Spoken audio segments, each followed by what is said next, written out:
So normally I ask, how did you become a non-feminist woman? But in your case, I don't know if I can ask that because I don't know if you identify as a non-feminist woman or how. Yeah, I do. I do identify as a non-feminist woman. Right. How did you become, or like, why did you become? Yeah, I'm recording. So, okay, good. Yeah. So how did you become a non-feminist woman? How did I become a non-feminist woman? Yeah. Right. So I'll try and be quick. Mm-hmm. When I was younger, I went to university and I did media and cultural studies and journalism.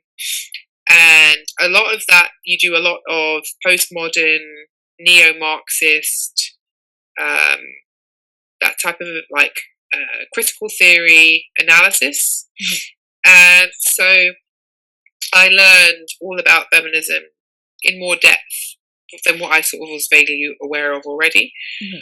And I didn't agree with I thought that patriarchy theory, which is sort of the foundational theory in feminism, was too simplistic.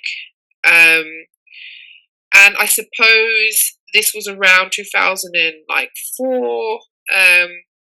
So this was the age of like liberal feminism was kind of becoming more dominant because when you learn about feminism, you understand that you have radical feminism, you have Marxist feminism, you have liberal feminism, and maybe a few others, but those are the main ones. Yeah.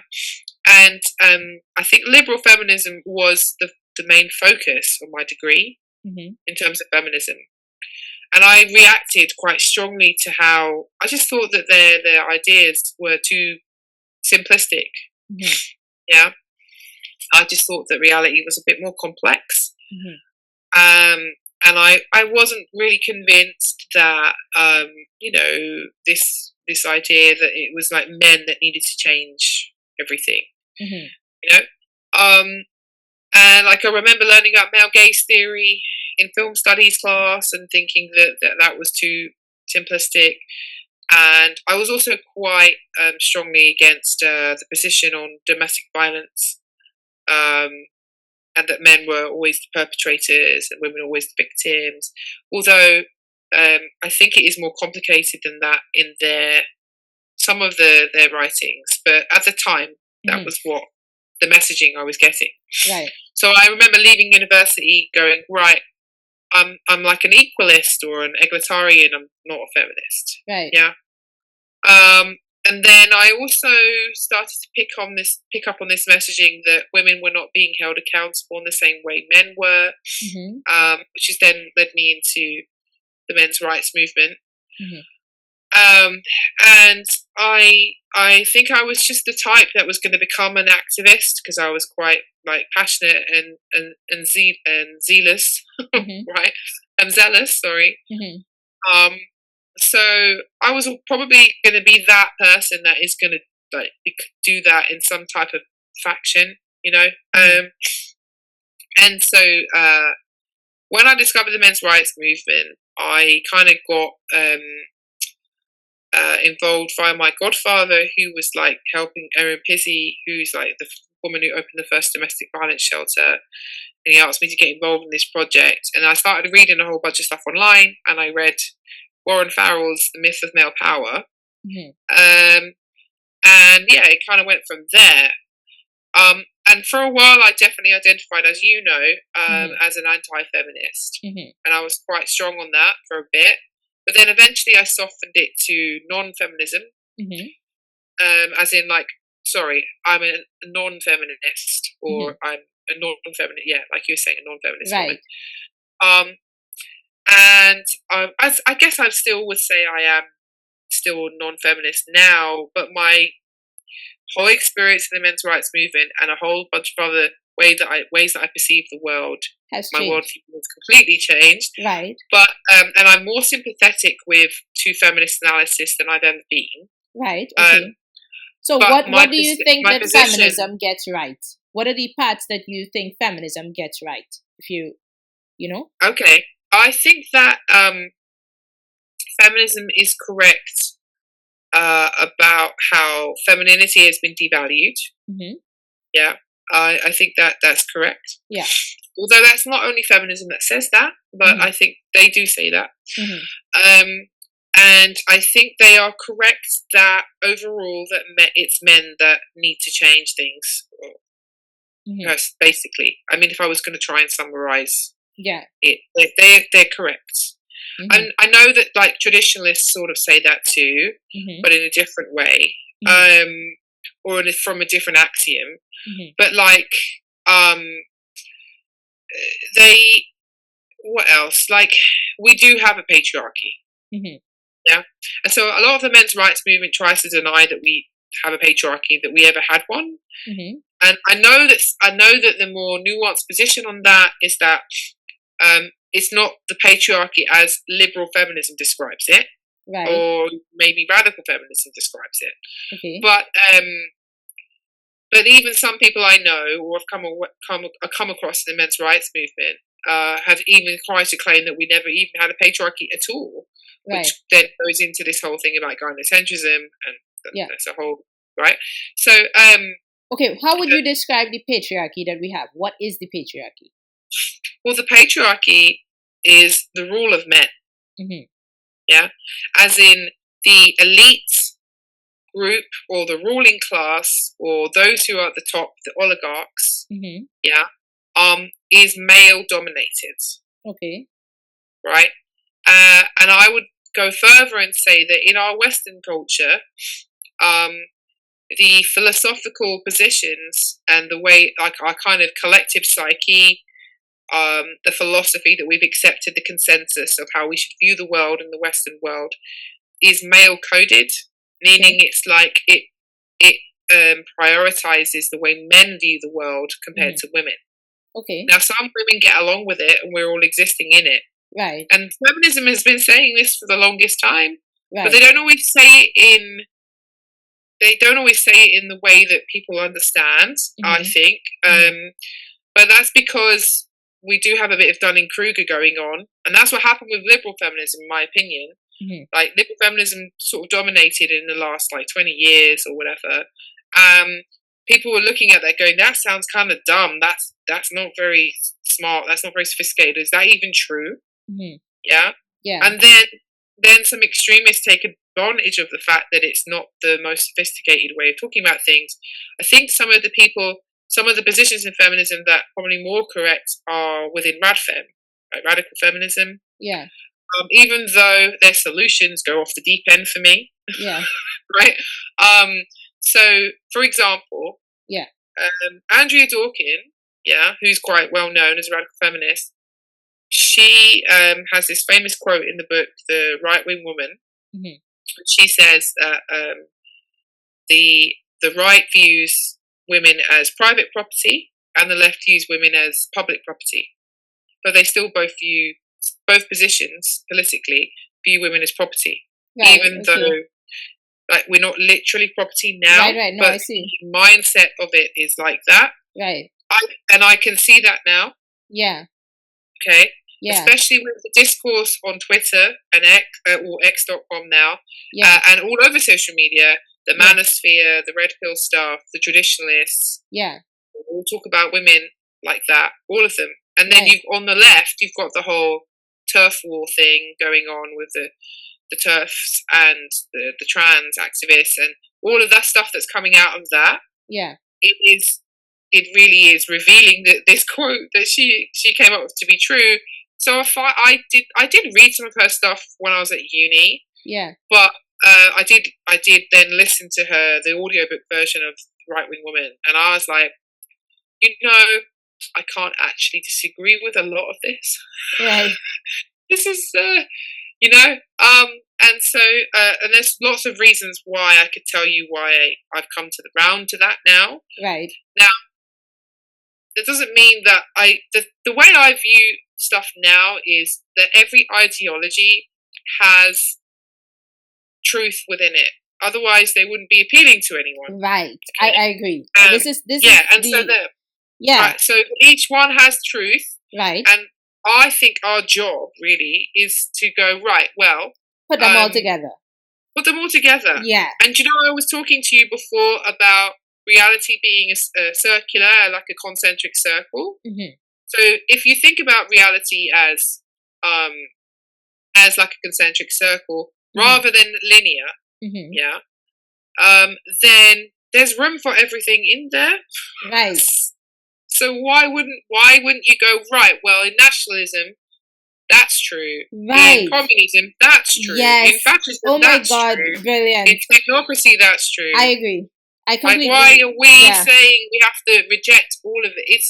It's just a weird competition thing, and it is actually the way that the patriarchy views things. Like, because men's mindset, their psyche is all about they're trying to compete with each other, to be in a hierarchy with each other, right? Women don't really do that in the same way. There's not saying there's no competition between women, but we have a flat hierarchy. We're more in like a circular kind of cooperative or committee type model with other women, right? There's not to say that we never compete, but it's not the default position, right? I'm not sure if it's men, their default position is to compete in a hierarchy. They do it instantly, automatically. Get a group of men together, within 5 seconds, they're competing with each other, right? And I'm saying that this linear way of looking at things, because it assumes that one has to win. Yeah, this is problematic. I agree. I mean, and I really like that you highlight that point, because it's a thing. The reality is that all of these different ideologies have truth in it, and we have to bring it all together to if you want to see everything, you're going to have to accept, the truths in all, in a sense, and that, they have a point, of course, Yeah, and so, I think what was going on when I was involved in the men's rights movement, anti-feminism stuff in the past, was I was viewing that the right side of it was the truth, and that we could bring some stuff on that side. Yeah. But it had to be through that lens. Yeah. But I mean, I've completely reject that idea now. Yeah. I know one particular men's rights activist who is actually converting as well, but they still talk about how basically everything that's like all totalitarianism, authoritarianism is the left. Oh. Yeah, and everything that's sort of the right side of things is the right. It's complicated. Right. Okay. So, but I don't agree with that. Yeah. Okay. So, what was your experience as an MRA woman? Like, can you talk about that? What was your experience what are your thoughts on MRAs now that, in general? Well, so, I mean, I think there's two camps of MRAs.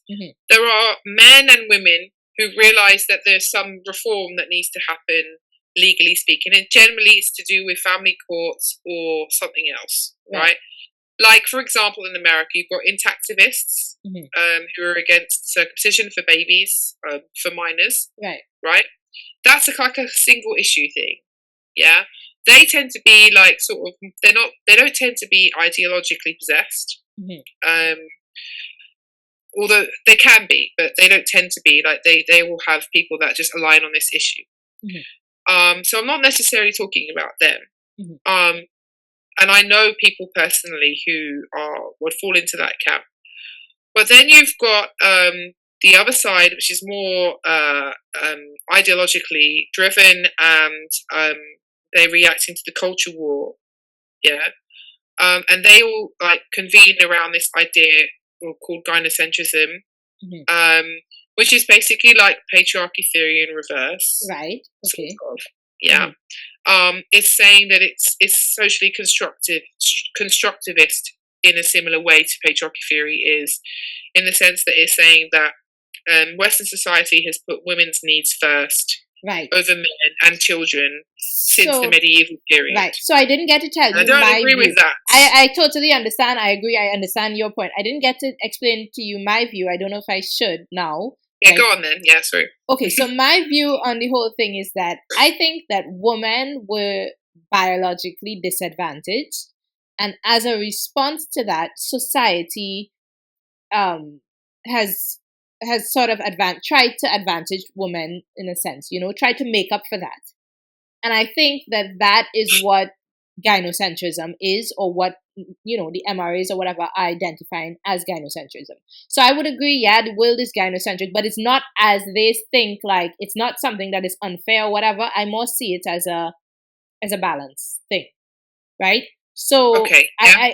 I think that the reality is that for society to continue and think women have to have children, they have to have children. This is or else there's no society, right? Mm-hmm. And I think the burden of having children and everything that comes with it on women is our disadvantage, and therefore society has to respond to that by helping us more than otherwise.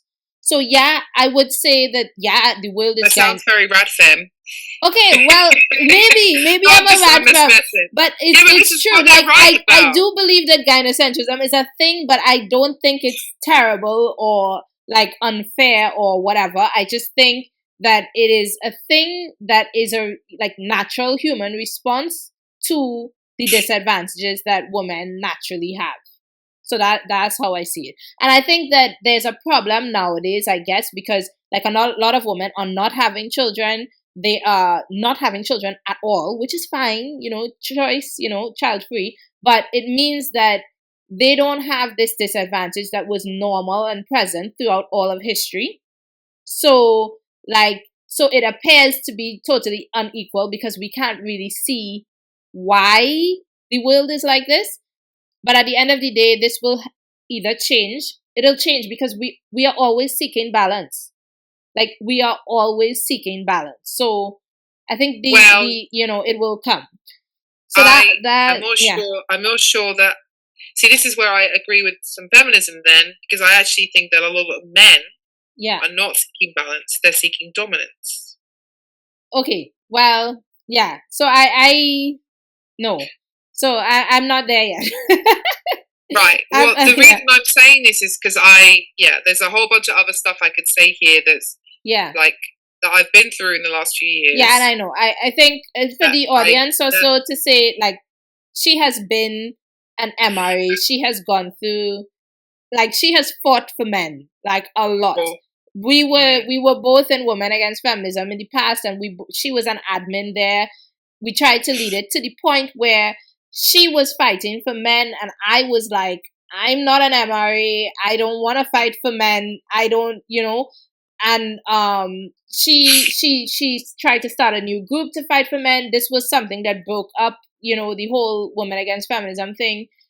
So she's fought for men, and she knows what MRAs are because she's always been like an MRA. I have not been an MRA. I've not, fought for men. It's so I haven't interacted with MRAs much because I never considered myself. I would say that the MRAs that basically all accept this kind of gynocentrism stuff, as in the way that I'm talking about it, not natural gynocentrism. I'm talking about it, the idea that it's a socially constructed, it's a social construct, right?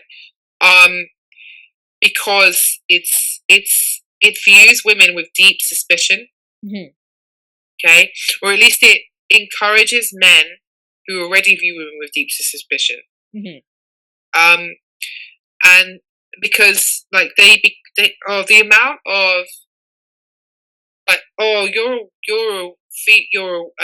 ephemera, or you're tradcon or whatever, why are you here? Like the amount of paranoia and suspicion that me and other women were treated with was just insane. Yeah. Not with everyone, but like there are some MRAs. Oh, there's so much I could tell you. Like, how long have you got? And even some recent stuff that's just and I also I sympathize with it too, because like I'm not like getting deep into anti-feminism and stuff now, but I I always have tried to distance myself from it to the extent where, well, you were correct to do that. No, but what I mean is, like, nowadays, so I'm trying to get back into anti-feminism and do stuff and be active. And, like, sometimes things pop up on my YouTube that are related to anti-feminism. For example, some guy's thing did pop up. And, I clicked on it. And then, like, within the first minute, I just clicked off because it was some nonsense about how horrible women are. And I was just like, yeah, like, I just can't. I just can't. When I hear this stuff, I feel bad, okay? I get offended, I feel bad, I get offended, I move away from it. So it is not... I mean, basically, the whole thing has maybe come around to the fact that misogyny is real. Mm-hmm. Like, basically, I think in the past, I accepted that there were some individual men who had misogyny because of whatever reason, and, those men were traumatized or whatever reason. But generally speaking, misogyny wasn't a kind of a problem. Yeah. And that was what we were reacting against, this idea that feminism was telling us that it was a problem. But now that economically and politically things have shifted and changed, the reaction from a lot of men, is just rampant misogyny. Like, to the point where, as I said before, I deleted, like, my old Facebook account where I was like, I can't take this anymore. And now you see all these women on the right, all these commenters, all these content creators, right, and people on the right wing, who are just one by one just going, what on earth is this? Like, we agree with you guys. Why are you talking about women like they need to be punished, like they need to be property, they need to lose the vote? I mean, I used to make this argument in the past about the voting thing, but like not. I went through a phase of taking that seriously. I think what happens is that a lot of anti-feminist women, they all say this thing, which is true in a sense. The men are so beaten down. It's so bad for them. So we have to excuse all the bad behavior. No. Yeah, I went through that phase, and I think it works to a certain extent. But yeah, it works up till a point. But there will always come that point where you're like, no. Nope. Basically, a lot of the guys in the MRA world, okay, they are lying, or they are not self-aware enough. They often are basically they're refusing to change. I'm just going to be blunt. Like, I've got too many stories. The amount of times of men that we've like got to know over the years through this whole thing, and like, I'll give you one example, okay? Yeah. So there's a guy that I knew for 6 years. He was part of this like philosophy group that we were in, and but he sort of overlapped in the sense that he was a self-identified MGTOW, right? Men going their own way, and he went through what we used to call red pill rage, which was like, I've realized my position is different, and I realized that women have like feminism, and I realized that certain things going on, and I'm really angry about it, and I realize what disadvantage I may have as a man, right? But then the idea is that eventually they move through the rage and process it, and then they come out a bit more integrated as a person. They may become MGTOW, they may not, right? That was the idea. But this guy, he has a good job. He like owns property. Like, he's not an economic loser. Yeah. He's like traditionally attractive aesthetically, and also in person able to get along with women. Because I know I met a lot of men throughout this whole thing who were very socially awkward. I wouldn't say that this guy was particularly socially awkward. I mean, yeah, but compared to some others, no, right? And he, like, we had this group chat with other people we knew, friends, and we were talking about all this stuff, how we've moved past a lot of the stuff from before the men's rights and blah blah blah. And then he starts saying, yes, but women are capricious children. And I was like, are you just trolling? Like, are you, like, we're not in 2016. You don't need to be edgy anymore. Like, we've all moved on. Yeah. And he was like, no, I believe that. And I was like, oh, you actually believe that? He was like, yes.